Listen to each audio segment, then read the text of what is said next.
Nossa Senhora, que é mãe, ela se sente muito feliz de estar aqui, mas eu digo de coração que a paróquia do Coração de Maria, eu particularmente me sinto muito agradecido de estar aqui hoje. Eu não sei como agradecer isto, como dizer para vocês o tamanho da minha surpresa, né, o tamanho da minha gratidão por vocês terem acolhido Nossa Senhora aqui.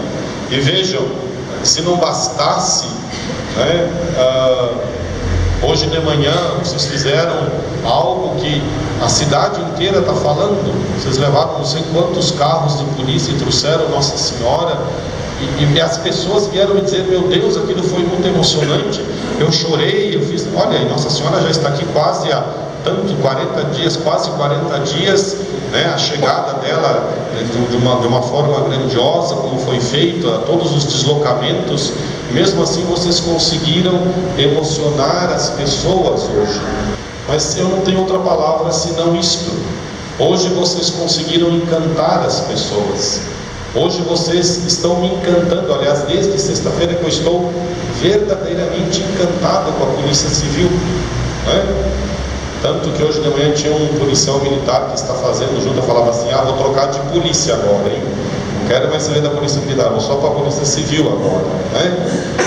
Eu estou encantado, eu não sei o que dizer para vocês. Eu estou vendo um outro lado que eu não conhecia e que eu não tenho como senão viver esta palavra de encantamento. E quando a gente está encantado, a gente começa a amar, né? E olha aqui, né?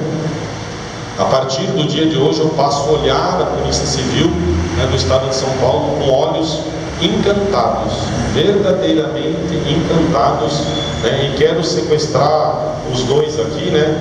Temos o senhor cardeal que está lá, né?